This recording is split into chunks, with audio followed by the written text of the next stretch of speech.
most unattractive things to me about men is a man with kids.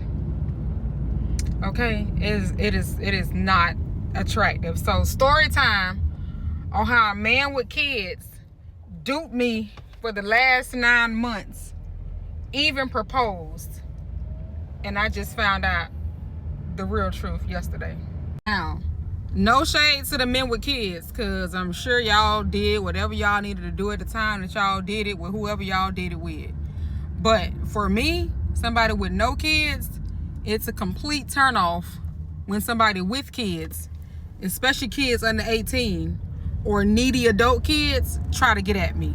So, and I'm very specific about that. I tell them that from the beginning.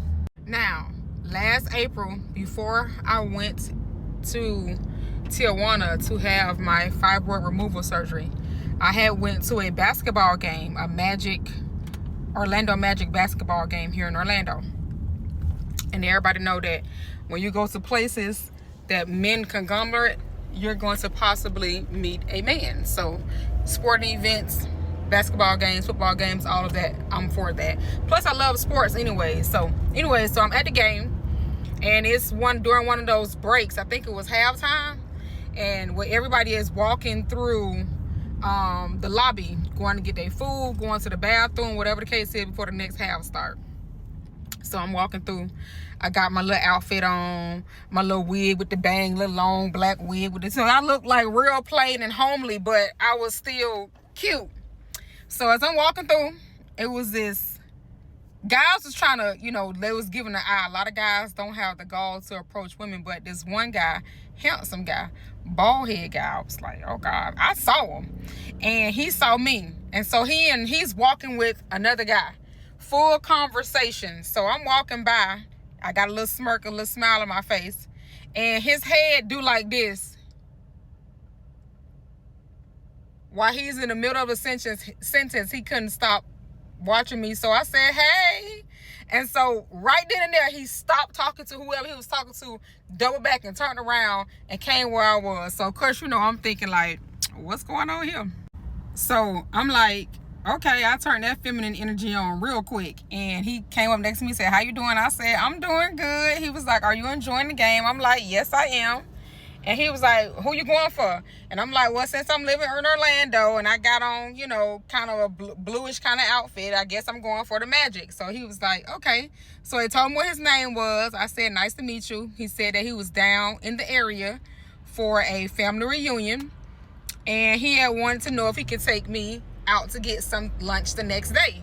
So I'm like, well, I work from home, but yeah, I can bring my computer. We can go out. So he was like, all right. So boom. We talk a little bit more. He walked me back to my seat, and he said, okay, well, I'm gonna go back over there. He said, let me tell you the area I'm in. So he pointed out the area that he was sitting in at the game, and he was like, I'm over in that area, so hopefully when the game over, I could be able to see you, before you leave. So I'm like, all right, cool, whatever. So I got the big head, so I go ahead and go to my little area, sit down. It felt like high school all over again with him walking me to my seat.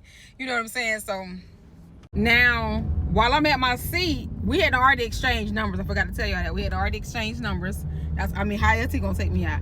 And he was texting me while the game was going on. So it was a moment when he was like, look all the way to the left in that area I told you, and I'm finna stand up. So I'm like, all right, I look over there, he stand up and he like wave. So I'm like, you're so crazy. I thought it was real cute. So we watched the rest of the game, I'm like, that was a handsome man. He wasn't the only person that tried to get at me, but his little effort, kind of stood out. So now, game's over. I'm getting ready to walk out of the game, and he texted my phone. He was like, where you at? And I'm like, I'm getting ready to walk out the front to go to my car. He was like, go out front, and I'm going to come up there. So I'm like, all right. So by the time I get to the door, he is coming out the door by himself. Now, he don't got nobody with him. So I'm all like blushing and stuff. He come on over there, walk with me. He was like, where you parked at? And I'm like, I parked all the way down that road or whatever the case is, He was like, okay, well, I parked in the garage, but I'm gonna walk you to your car. And I'm like, you sure? Because the garage is the whole other way. He was like, yeah, I'm gonna walk you to your car. So I'm like, all right. So we walk to the car, we having conversation, and we just casually talking.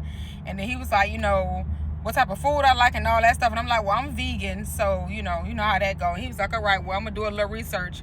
And by the time we got to my car, he was like, we gonna get up tomorrow about lunchtime. I'm gonna text you, and then we'll meet, and we'll, you know, have lunch. So I'm like, okay, cool. So now I get him. He opened the door for me. I get in my car. He bends down and he gives me a kiss on the lips, like a peck. So I'm like, okay. So anyways, that ends, you know, that date. You know, I go home and he's like, then he calls me like probably like 30 minutes later. He called me. I'm like, what's going on? So we talking on the phone or whatever the case is, this initial conversation. I'm learning a little bit more about him. And he's telling me again, like I said, he was in the area for a family reunion. And I asked him, well, who was that person he was with when he was walking? He was like, that was his cousin.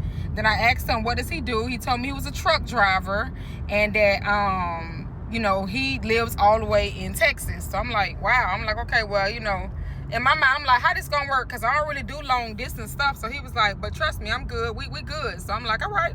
So we continued talking for another few minutes, and then I done got to the house by then, because it's like a 35-minute drive for me to get home. And he's like, all right, you made it home? I'm like, yeah. He was like, all right, so tomorrow I'm gonna hit you up and we're gonna meet for lunch. So I'm like, all right, cool. All right, so the rest of the night go on. He ended up texting me before he went to bed and said good night. And I thought that was cute. I don't reply back to those texts, you know, because they just kind of aggravating to me. But, you know, I did, you know, acknowledge it. So the next day, around about like 11:30, he had hit me up and asked me what I was doing. I'm like, you know, working from home or whatever. He was like, all right, well, he found a good little vegan eatery and he had wanted us to meet over there at it. So I'm like, all right, cool, whatever. So I get up, commence to get dressed. By the time I get to the vegan little eatery, it's probably like 12:30. Because I told you I got to drive from my house. I live like 30 minutes away from Orlando. So I get over there, we sit down, we eat, and now we talking. So now we have a different conversation. This is like our official first date. And in this conversation, I'm telling him, you know, more about me, a little bit more about me. He was asking me, you know, was I single, anything like that. I told him I was divorced. And he asked me, did I have kids? And I had said, no, I don't have any kids. Then I had said, and I don't want to be dealing with a man that has kids. You know what I'm saying? I'm not really a kid-friendly person. I like to be able to, you know, enjoy the man without the constraints of the kids. I like to be able to go on vacations, all that stuff. So he's listening. And not one time did he say anything about him and his kids. He just listened. He was like, all right, well, you know, he was like, he don't have no kids. He told me how old he was. I think he said like 45. And he was like, he had been working for the company he had been working for like 3 years. He'd been in and out of the area. So we just having casual conversation. At the end of that dinner, the end of that little lunch date, again, he walked me to my car, gave me another kiss, and told me that he would contact me the next day before he got on the road to leave. So I'm like, okay, cool. So that was the end of that. The end of the day, the next day he hit me up. He was like, he was finna get ready to get on the road about 10 o'clock because he had to drive back to Texas because, you know, he had to take a load the next day. So he was like, can he, you know, come and see me before he leaves? So I'm usually not a type of person that let people come to my house who I don't know. But since I knew he was getting on the road and leaving, so I'm like, all right, bet. So I gave him the address. He found his way over there. About an hour later, he came over there. It's probably like almost like 9:30 in the morning. It was early because I'm an early riser. I got to work. So he came over there. We sat down. We talked a little bit more. And he told me that he was getting ready, like I said, he was going to get ready to get on the road, and that he wanted me, we're going to talk for a couple of weeks, and eventually he was going to want me to come over to Texas and be able to spend some time with him. So I was like, I ain't know about that, but I was like, all right. So again, walked him to the door. He gave him another kiss. He left. That was that. So now we are officially, you know, dating. I have added him to the roster. I didn't tell him about the roster in the beginning. You know, some men kind of feel some type of way, so I didn't tell him anything about the roster. But I was talking to other, you know, dealing with other guys in terms of, you know, time and going on dates and talking on the phone and things of that nature. But he by far has stood out already with his little efforts. So we talking on the phone, more talks on the phone, more texting conversation, but more talking because he would go on his long routes to go drop off stuff, and he would be like talking to me like the majority of the time of him driving and when he get back. So I thought that was great. So we all in. A couple of months go by, we hadn't had any sex or anything like that yet. We just enjoying each other's company over the phone until he came back to town. Stay tuned for part 2.